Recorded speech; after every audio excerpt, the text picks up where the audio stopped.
다 함께 자리에서 일어나셔서 사도신경으로 우리의 신앙을 고백하며 영과 진리로 하나님께 예배드립니다.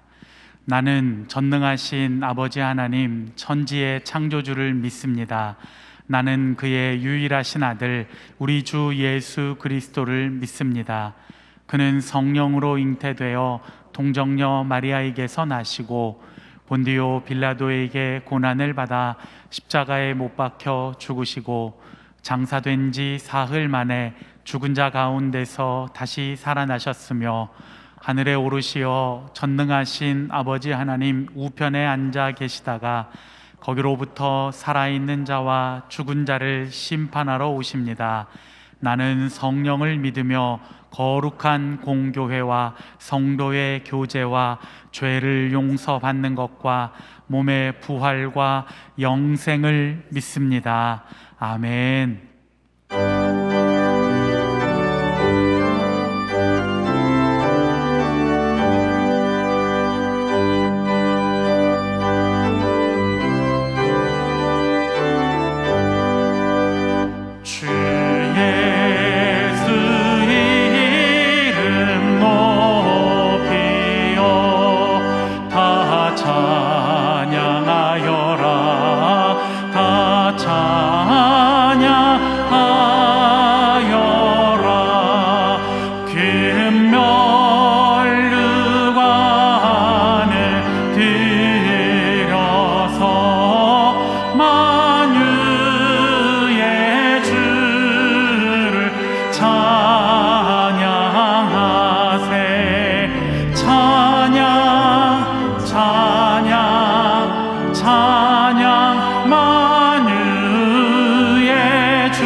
찬양 찬양 찬양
성전에 계신 주 우리 주님 앞에 서서 이전의 성도들과 함께 주 보좌 앞에 엎드려 찬양 할렐루야 할렐루야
오늘 우리에게 주시는 하나님의 말씀은 에베소서 4장 22절에서 32절까지입니다.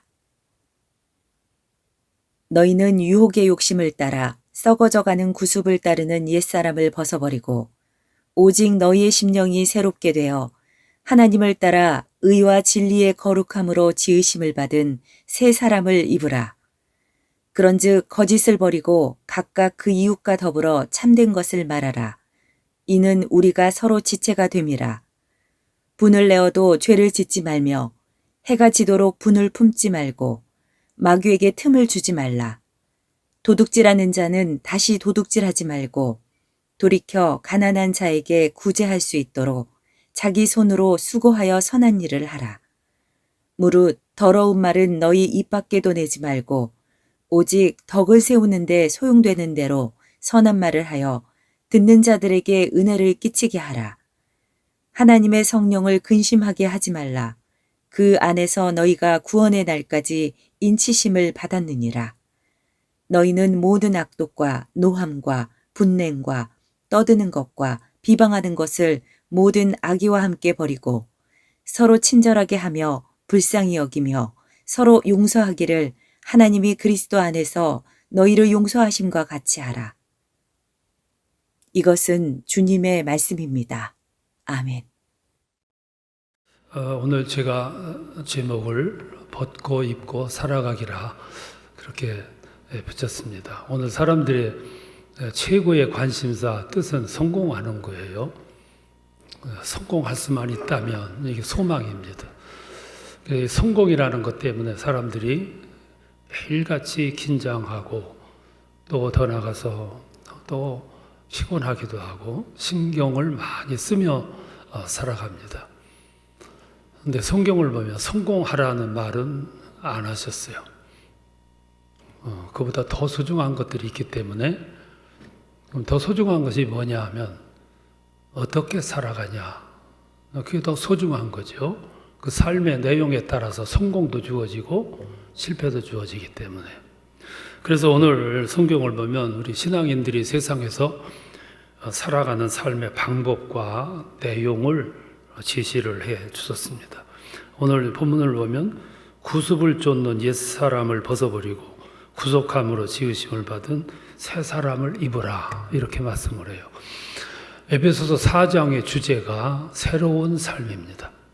변화된 삶, 또 구원받은 삶, 영적으로 인침을 받은 삶, 그런 삶을 말씀을 해요. 그래서 오늘 본문을 보면 자연인 한 사람이 신앙인으로 이렇게 만들어져 가는 과정을 설명을 하고 있어요. 다시 한번 여러분 자신을 돌아보고 이 말씀을 되새겨 봤으면 합니다. 오늘 성경을 보면 세 가지 신앙인이 되어가는 과정을 세 가지로 나눠서 말씀을 했어요. 첫 번째 과정은 구습을 쫓는 옛사람을 벗어버리는 과정입니다. 옛사람은 예수를 알기 전에 자연인이었던 나 자신을 옛사람이라 그래요. 그때 난 예수와 상관이 없었죠. 내 삶의 중심은 나밖에 없었어요. 내 이익 중심으로 살았고 욕망에 끌린 삶을 살았어요. 이제 그 시대 그 삶을 가리켜서 옛사람의 시대라 그렇게 말할 수 있어요. 그래서 그 모든 기준은 내가 기준이에요. 그래서 내게 이익이 된다면은 그건 무엇이나 구분할 것 없이 고민 없이 받아들이며 살아갈 때 그때가 그때예요. 예수와 상관이 없는 그런 시대, 그 상태를 가리켜서 옛사람의 시대다 그렇게 말합니다. 우리 다 옛날 그렇게 살았잖아요. 그렇게 살아가다가 오늘 성경 말씀에 말씀한 것처럼 벗어버리라. 그래서 벗어버렸어요. 이게 오늘 우리들의 모습입니다. 이렇게 다 벗어버리는 선언식이 세례였어요. 세례는 뭐냐면 나 이제 벗어버렸다. 던져버렸다. 이제는 내 소속을 분명히 한다. 나는 옛사람 아니고 주님의 세계에 나는 포함된다. 이 선언이 세례라고 볼 수 있어요. 이 첫 번째 단계입니다. 구습을 좇는 옛사람을 벗어버리라. 벗었으면 입어야 되죠. 두 번째, 하나님을 따라 의와 진리의 거룩함으로 지으심을 받은 새 사람을 입으라 그랬어요. 입습니다. 어떻게 입냐면은 내 중심이었던 옛 사람을 벗어버리고 새 중심을 만드는 거죠. 주님 생각으로, 주님 뜻으로 영적으로 거듭남의 과정을 거치게 되는 거죠. 그러니까 옛날 자연인인 내가 예수를 믿음으로 말미암아 벗어 던지고 거룩함을 받은 새 사람으로 지음을 받게 된 겁니다. 재창조라고 그렇게 말씀을 해요. 여러분 모두 옛날에 어둠의 세계에서 살았어요. 그리고 어둠의 목적을 추구했고 그러다가 마침내 구습을 쫓고 살아가던 삶을 이렇게 다 벗어 번지고 새로 지음을 받게 됐습니다. 오늘 모두 예수 안에 들어와서 다 벗어 던지고 새로 입었지 않습니까? 그 결과 우리는 완벽하지는 않지만 주님의 제자가 됐고 백성이 됐고 그리스도인이 됐고 신앙인으로 지금 살아가고 있습니다. 이 구별된 삶을 살아가고 있는 거죠. 이것을 벗고 새로 입었다 이렇게 표현을 하는 겁니다.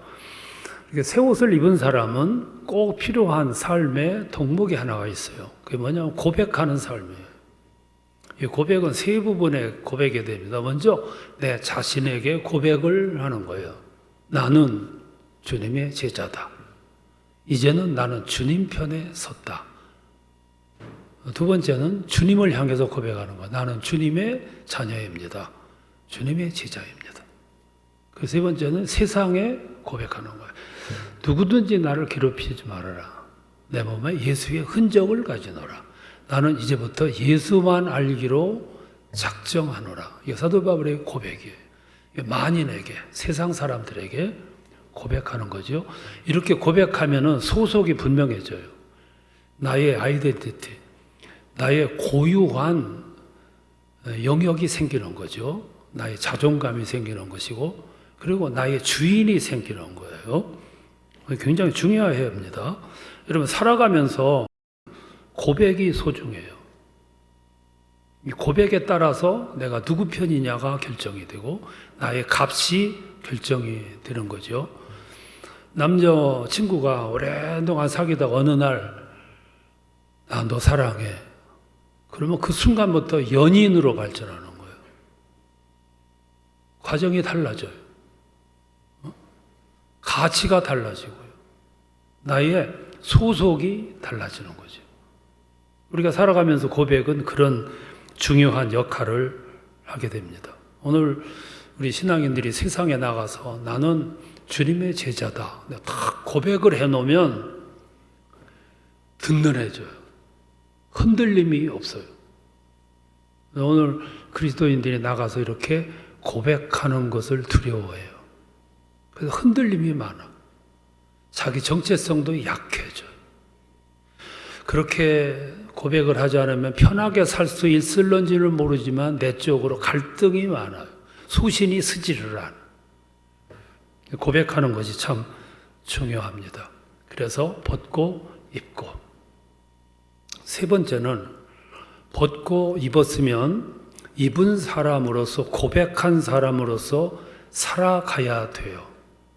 그럼 살아가는 삶의 내용이 뭐냐 하면 지금 읽은 이 말씀입니다.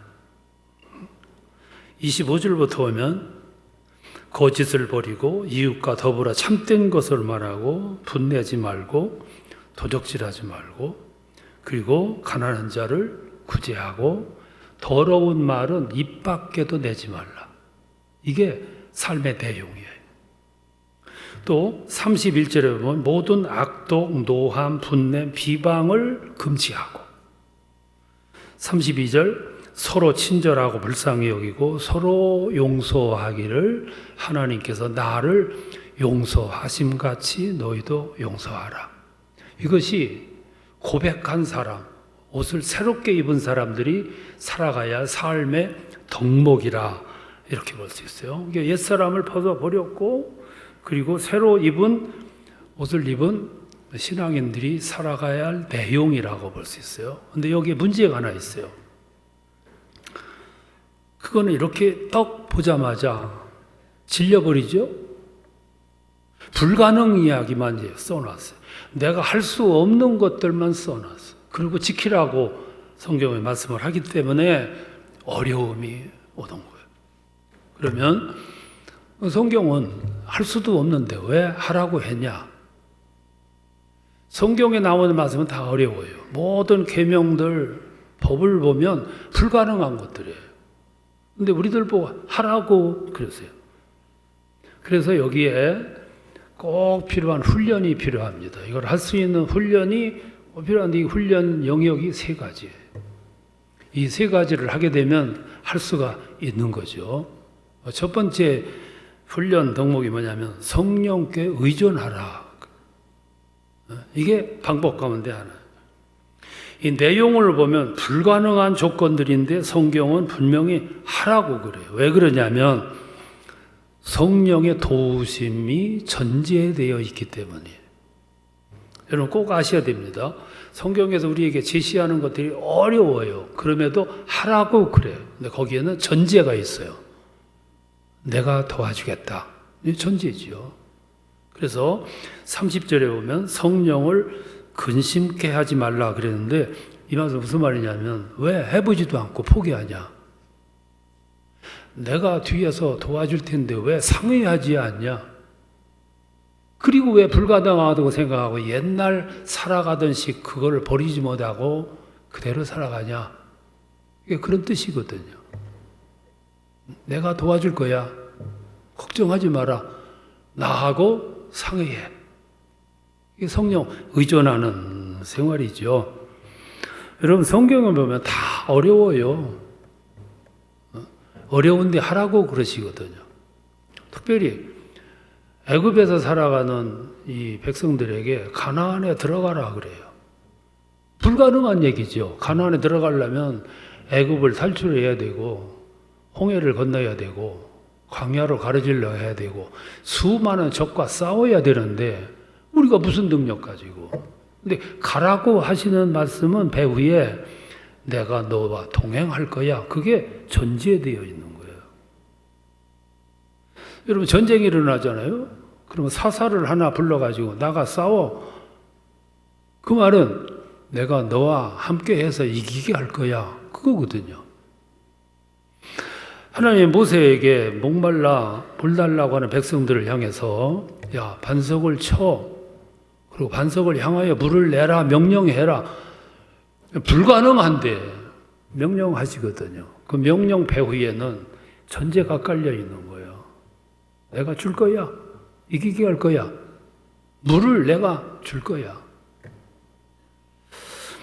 그래서 우리 신앙생활은 처음에서 끝까지 꼭 있어야 될 것이 뭐냐면 성령께 의존하는 생활이에요. 이것이 없으면 신앙생활이 불가능해요.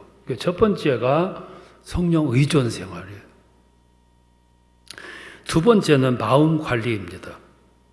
여러분 마음은 참 소중한 부분이에요. 마음은 깊고 넓어요. 어떤 사람은 마음이 얇은 사람도 있긴 있어요. 마음은 신비한 영역이에요. 상처받기도 쉽고 마음은 풍성하기도 해요. 근데 문제는 마음이 있기는 있는데 어디 있는 줄을 몰라. 마음이 어디 있습니까? 있긴 있어요. 근데 어디 있는지 몰라. 그래서 관리가 중요해요. 왜 관리가 중요하면 있기는 있는데 어디 있는지를 모르기 때문에 마음은 상하기가 쉽고 상처 입기가 쉬워요. 그래서 마음이 병들면 고치기가 힘듭니다. 어디 있는지 모르기 때문에. 보세요. 감사, 기쁨, 찬양, 칭찬, 웃음, 희락, 화평이 마음에서 나와요. 동시에 불평, 원망, 시비, 증오 이게 마음에서 나와요. 왜 이렇게 다르냐? 그러면 어디서 차이가 있냐면은 관리 여하에 따라서 달라지는 거예요. 마음 관리가 잘 된 사람은 마음에서 감사, 기쁨, 칭찬, 희락, 평화가 나오는데 마음 관리가 안 된 사람은 게을러 가지고 논, 밭, 땅을 방치해 가지고 잡초가 무성한 것처럼 관리가 안 되면 내 마음 속에서 불평, 불만, 원망, 시비, 쓴물 이것들이 나올 수밖에 없는 거예요. 무서운 얘기예요. 그래서 마음 관리가 중요한 거예요. 모세를 보세요. 하나님을 만나기 위해서 저 시내산에 등정했다가 돌비를 받아가지고 내려와요. 저 진중에서 백성들이 황금 송아지를 만들어 놓고 추태를 부리고 있어요. 그 순간을 목격하는 순간 사도 바울은 흥분이 넘쳐요. 혈기가 나요. 그래서 돌비를 집어 던져버리잖아요. 박살을 내버린다고. 참 무서운 거예요. 사도 바울이 고린도 교회 목회를 하면서 너무 시달림을 받았어요. 거기 파벌도 많고 싸움도 많았어요. 그 모습을 이렇게 보다가 편지를 써가지고 보내버려요. 은혜를 헛되이 받지 말라. 그리고 책망하는 내용을 써서 보내요. 이런 다혈질은 조금 있으면 흥분이 가라앉아요. 그러면 곧 후회를 해요. 그래서 사도 바울이 후회를 해가지고 또 편지를 써서 디도편에 보내잖아요. 상처받을까봐 후회하면서. 마음 관리가 이렇게 어렵고 중요한 부분이에요. 마음을 잘 관리할 수만 있다면 성공하는 거죠. 우리 목회자들이 목회하면서 제일 어려운 것이 마음 관리. 나는 혼자고 여러분들은 많아요. 여러분들 속에는 다 천사들이 아니에요. 안천사도 있어. 이 안천사들이 목회자의 마음의 감정을 상하게 할 때가 있어요. 그래도 오늘 목회자들이 모세보다 사도 바울보다 훨씬 훌륭해. 그래서 화난다고 성경 집어던지는 목회자는 없잖아. 편지 써가지고 서운하다고 편지 써보낸 분은 없잖아요. 그걸 이기려니까 얼마나 힘들겠어요. 그래서 마음 관리가 중요해요. 성령께 의존, 마음 관리. 자, 그런데 성령께 의존하는 생활과 마음 관리 생활에 철저하게 되면 세 번째 단계가 나오는데 그게 순종의 단계예요. 이 순종의 단계에서 뭐가 나오냐면 여러분 신앙생활 하는데 지성이 앞서고 지식이 앞서다가 보면은 그 신앙생활 오래 해도 기적이 안 일어나요. 변화, 감동, 결단, 눈물, 회심이 안 일어나요. 성령에 의존하는 삶을 살아가며 마음의 관리가 잘 되다 보면 조그마한 일에도 감동이 나오고 결단이 나오고 욕구가 나와요. 소극적인 사람이 적극적인 성향으로 바뀌어요. 그래서 그렇게 되면 성령이 내 안에서 역사하세요. 여러분, 나는 얼마나 소중한 자원입니까? 훌륭한 자원이거든요. 하나님은 우리 자원을 사장시키지를 않아요. 그래서 성령을 보내가지고 성령에 의존하는 삶을 살고 더 나가서 마음이 잘 관리된 사람들 마음속에 감동을 주시는 거예요. 감동을 주시면 어떤 현상이 일어나냐면은 내 마음속에 무언가를 실행하고자 하는 욕구가 나와. 용기가. 그래서 세상에 이바지하고 싶고 이웃을 섬기고 싶고 교회에 뭔가를 가서 하고 싶은 이런 마음이 와요. 헌금도 하고 싶고 구제도 하고 싶고 봉사도 하고 싶고 뭔가 소극적이던 것이 적극적으로 하고자 하는 마음으로 발전해요. 그게 성령이 주시는 생각이에요. 그러면 그런 생각이 떠오르면 즉시 해야 돼요. 즉시 안 하고 또 따지고 싶으면 그 마음이 점점 죽어가요. 줄어들고 헌금을 하고 싶다. 그래서 해야 되는데 그걸 또 따지다 보면 액수가 점점 줄어. 그래서 나중에는 포기하게 되는 거예요. 성령은 우리에게 이렇게 역사를 해요. 교회를 건축한다 그러면 모든 분들이 침통해져요. 걱정에 앞서. 근데 전에는 뭐 또 그런 걸 하냐 그러다가 이번에는 내가 동참해야지.